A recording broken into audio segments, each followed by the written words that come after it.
Les hablaré sobre las principales funciones del líquido amniótico.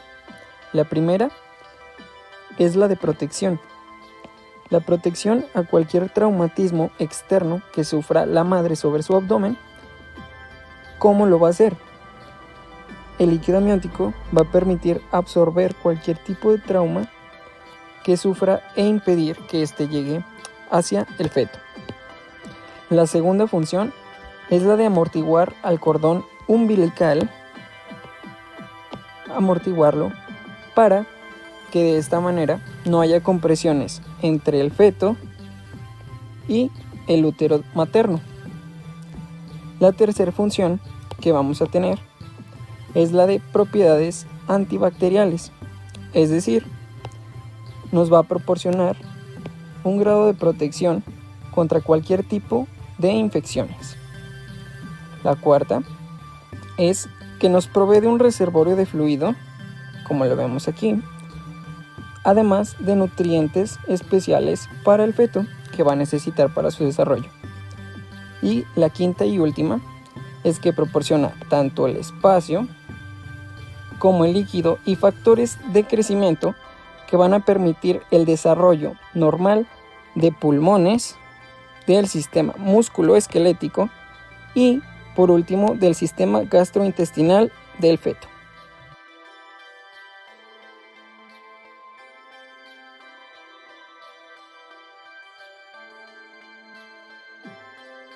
Fuentes del líquido amniótico. Las fuentes del líquido amniótico dependerán de la etapa de la gestación. Y comenzaremos hablando por la producción de líquido amniótico en la gestación temprana. Recordemos que existen dos sacos de fluido que rodean al embrión durante el embarazo temprano, el cual va a ser el saco amniótico, el cual va a contener obviamente líquido amniótico, y la cavidad exocelómica, la cual contendrá líquido celómico.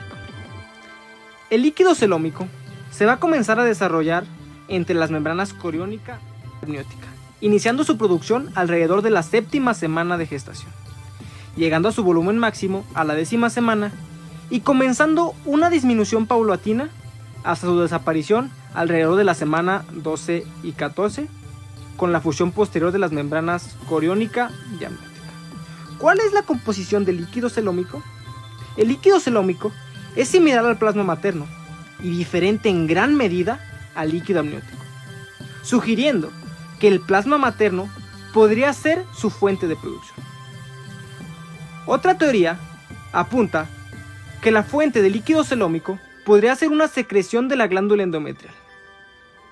La causa de la desaparición del líquido amniótico es desconocida, pero hay fuentes que apuntan que el líquido celómico pasará la membrana amniótica y la membrana celómica y se incrustará en la cavidad amniótica, siendo así el primordio del líquido amniótico. Ahora hablaremos del líquido amniótico. Recordemos que el volumen del líquido amniótico comenzará a incrementar un poco antes de la transición embrión-feto, a la 10ª semana de gestación. Este líquido, en estadios tempranos, se va a derivar de 3 fuentes, las cuales serán: número 1, superficie fetal de la placenta; número 2, producido por un transporte desde el compartimiento materno a través del amnios, o sea, un transporte transmembranoso; y una secreción desde la superficie corporal del embrión mismo. Como dato importante, cabe resaltar que las fuentes clásicas del líquido amniótico, las cuales van a ser el líquido pulmonar y el líquido urinario fetal, en esta etapa no contribuirán al volumen del líquido amniótico, ya que se empezarán a producir después. Como dato curioso, en un embarazo anembriónico también presentará líquido amniótico y líquido celómico, indicando así que el embrión puede no ser la fuente de líquido.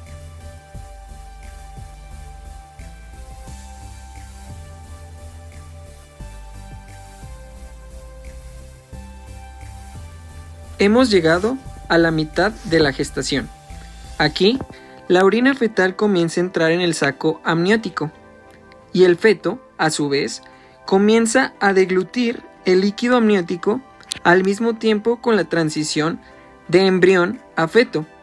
De igual manera, los pulmones fetales comienzan a secretar líquido dentro de la cavidad amniótica.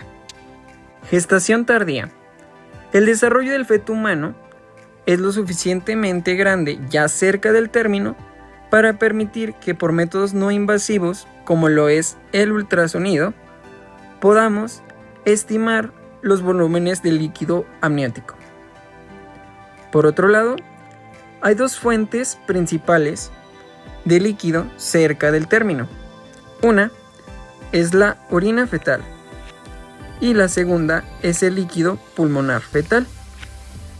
Pero, en su contraparte, encontramos dos fuentes de eliminación.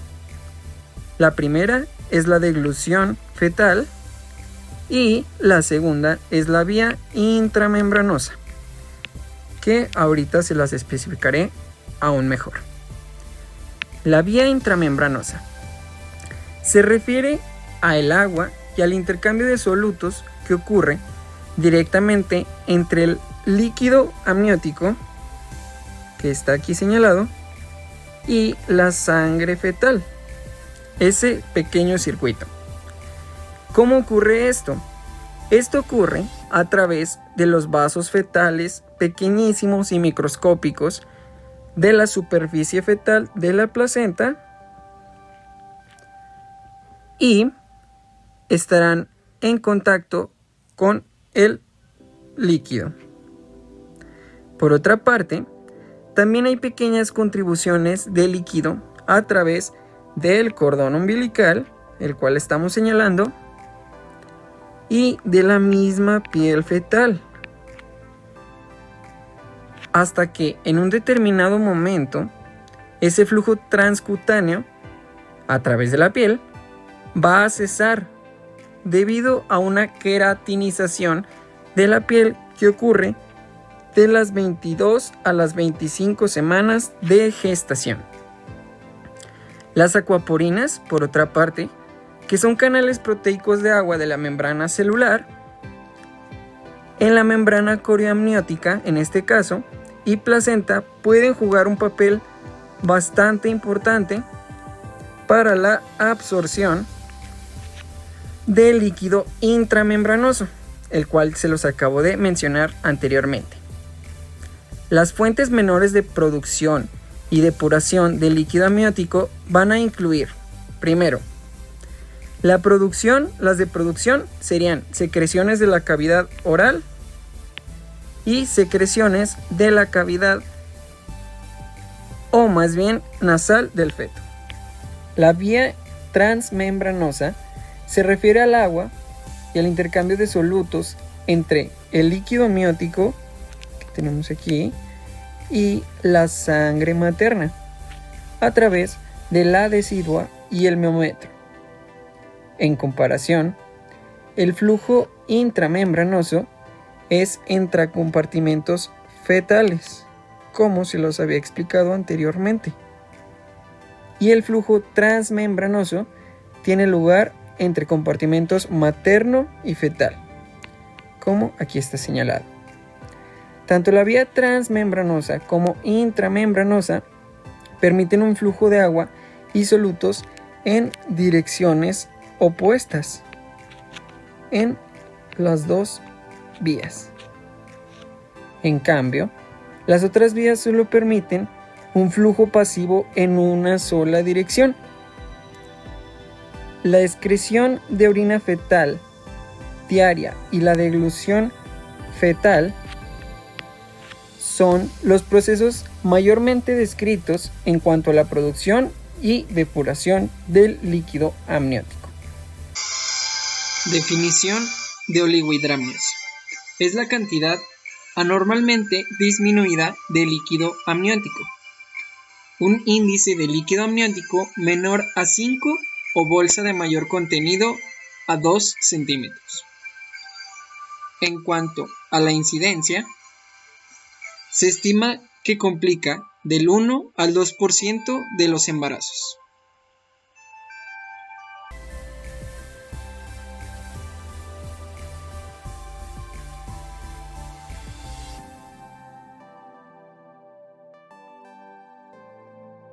Para poder entender nuestra fisiopatología, debemos comprender que cualquier factor que altere la producción de líquido amniótico o su reabsorción nos va a ocasionar una alteración en el volumen del líquido amniótico. Es por esto importante que debemos conocer todas y cada una de las etiologías, ya que cada una de esas etiologías tendrá una repercusión, ya sea en su producción, en su reabsorción. Un ejemplo muy claro, si recordamos, nuestro par de riñones son los encargados, o uno de los principales encargados, en la producción de líquido amniótico, en las etapas tardías. Entonces, cualquier factor que nos cause una obstrucción en esta vía ocasionará un oligohidramnios, como puede ser en el caso de unas válvulas ureterales posteriores, las cuales evitarán que la orina llegue al saco amniótico y se esté acumulando en los riñones, una agenesia renal debido a que no hay riñones, entonces no llegará la orina a la cavidad amniótica, nos provocará un oligohidramnios.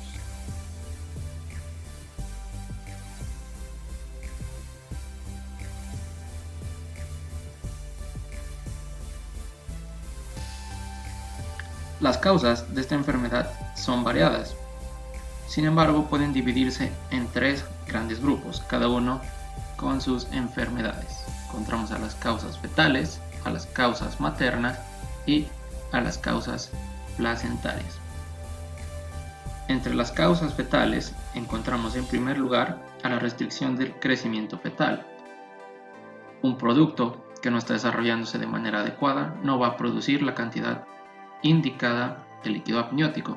En segundo lugar tenemos a la gestación cronológicamente prolongada, infección fetal por citomegalovirus, malformaciones del tracto urinario como podrían ser unas válvulas uretrales posteriores que obstruyan la salida de la orina, patologías renales y defectos del tubo neural. En las causas maternas encontramos principalmente la administración de fármacos en la segunda mitad del embarazo, los antiinflamatorios no esteroideos y los inhibidores de la enzima convertidora de angiotensina.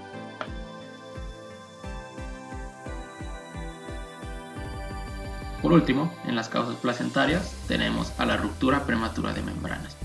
Entre mayor o más prematura sea la ruptura de las membranas, mayor será el volumen de líquido amniótico que se perderá.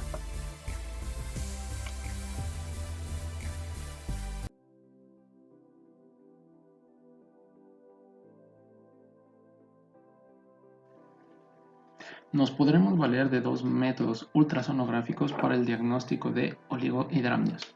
El primero es la bolsa simple de mayor contenido, también llamada bolsa vertical máxima, bolsa de mayor contenido o método Chamberlain. Esta se trata de medir la bolsa vertical máxima con el mayor contenido de líquido amniótico que no contenga al cordón umbilical. Los valores de interpretación son de 1 a 2 centímetros oligohidramnios, un rango de 2 a 8 centímetros normal y mayor de 8 centímetros polihidramnios. El segundo método, mucho más aceptado internacionalmente, es el índice de líquido amniótico, también conocido como método de Phelan. Es similar al método pasado, simplemente ahora mediremos las bolsas de la paciente por cuadrantes, superior, inferior, izquierdo y derecho, respectivamente. Se suma el resultado de las 4 bolsas. Un índice de líquido amniótico normal tendrá un rango de 5 a 25 centímetros. Un rango menor, un valor menor, deberá ser interpretado como oligohidramnios y uno mayor como hidramnios, respectivamente. A continuación les presentamos un video referente a cómo sacar el índice de líquido amniótico. A continuación te vamos a presentar cómo podemos medir el líquido amniótico. Esto le va a ayudar a cualquier médico que esté en formación, que va a manejar un ultrasonido, y es cómo determinar el índice de líquido amniótico. Vamos a comenzar con cómo vamos a dividir el abdomen. El abdomen se va a dividir en 4 partes, 2 superiores y 2 inferiores, y vamos a colocar sobre los bordes externos del útero, el transductor, en forma vertical, buscando las áreas de las bolsas amnióticas. Cuando observamos el ultrasonido, las partes más oscuras se conocen como hipogénicos o hipoecogenicidad, y esto normalmente es porque esa parte es líquida o bien sangre. En el caso de la valoración del ultrasonido obstétrico, las partes que vemos alrededor de los tejidos fetales corresponden al líquido amniótico. Y es importante definir esto primeramente para poder ubicarnos en cuanto a lo que estamos viendo en el ultrasonido. Para iniciar un tratamiento para la patología es esencial que conozcamos la causa, ya que, pues más que una patología, sabemos que es una complicación. Para conocer esta, debemos de realizar, pues lo de siempre, una historia clínica, la cual nos va a dar datos relevantes para que nos orienten hacia una etiología como las que ya vimos anteriormente. Esto nos conducirá a tratar especialmente la causa subyacente de nuestra patología, que puede ser, por un lado, una infección, la cual se va a resolver pues tratándola únicamente, y por otro lado, el consumo de fármacos. ¿Fármacos como cuáles? Fármacos como los antihipertensivos tipo IECA, que al suspender la medicación se resolverá el cuadro.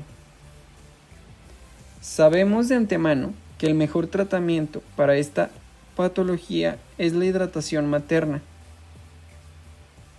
ya que esta nos va a permitir, ya sea de forma oral o vía intravenosa, está comprobado que nos va a aumentar el volumen sanguíneo placentario. Por esto nos va también a incrementar el flujo urinario fetal y a su vez disminuir la absorción de líquido amniótico a través de las membranas amnióticas. De esta manera nos va a incrementar como resultado el volumen de líquido amniótico, que es lo que queremos. Por otro lado, encontramos a la desmopresina, que es un fármaco que aún se encuentra en investigación, pero que se está demostrando que realmente sí aumenta el nivel de líquido amniótico. Manejo de acuerdo a la etapa del embarazo. Primer trimestre. El oligohidramnios es muy raro encontrarlo en esta etapa de la gestación, pero en los pacientes que lo lleguen a presentar va a tener un pronóstico malo. Y además, no solo eso, es un hallazgo de la pérdida de la gestación de manera temprana. Por eso es importante informar el pronóstico que tenemos a la madre. Y además de realizar las valoraciones por ultrasonido de manera seriada, como debe ser, para seguir el desenlace del cuadro. Manejo en el segundo trimestre. En esta etapa, nuestro pronóstico va a depender mucho tanto de la causa como del tratamiento de la misma. Como les había mencionado, ya sea de una infección o de un fármaco ingerido por la madre. Pero se sabe que los oligohidramnios, ya sea ligero o moderado, van a tener por lo general un buen pronóstico. En esta etapa y en todas, no debemos olvidarlo, es importante continuar con las ultrasonografías para tener un buen seguimiento por imagen del embarazo. En el caso que el oligohidramnio sea severo, el pronóstico es muy desalentador. Es pobre y generalmente va a presentar una muerte neonatal, una muerte fetal. En los embarazos que continuaron, en el 50% de los casos terminó en un parto pretérmino, ya sea espontáneo o inducido, y los productos presentaron anomalías esqueléticas y pulmonares, como la hipoplasia pulmonar. Manejo del tercer trimestre. El diagnóstico en esta etapa parece que va a tener un mejor pronóstico y los desenlaces o posibles desenlaces adversos que podremos encontrar se relacionan con la compresión del cordón umbilical, con la insuficiencia útero-placentaria y con la aspiración de meconio. También cabe resaltar que el riesgo fetal va a estar inversamente proporcional con el volumen de líquido amniótico. ¿Qué quiere decir esto? Ante mayor riesgo fetal, menor volumen de líquido amniótico. Y a la inversa. Estos embarazos tienen una rigurosa valoración y monitorización del índice cardíaco fetal. Y debemos de observar sobre todo las desaceleraciones variables de la frecuencia cardíaca que pueda tener en el trabajo de parto. En pacientes de término, el parto se deberá de realizar cuando el índice de líquido amniótico sea menor a 5 centímetros y en los que no existe un trabajo de parto o sean inclusive embarazos pretérmino, se deberá de realizar un perfil biofísico 1 o 2 veces por semana hasta que nazca. Bueno, ahora entramos en algo muy controversial, que es cuándo se debe de terminar con el embarazo. Se cree que se debe terminar cuando sea mayor a 37 semanas de gestación o cuando el bienestar del feto esté en riesgo. Pero si tenemos, por ejemplo, un embarazo postérmino con un desarrollo de oligohidramnios, este debe de ser interrumpido lo antes posible. ¿Por qué? Porque debemos de evitar la aspiración de meconio e inclusive infecciones. En el momento del parto, la amnioinfusión con solución salina solo va a ser recomendada en los casos de oligohidramnios en los que nuestro feto presente una desaceleración variable de la frecuencia cardíaca, en este caso por la compresión del cordón umbilical. Esto solo se podrá realizar, como sabemos, en un tercer nivel de atención.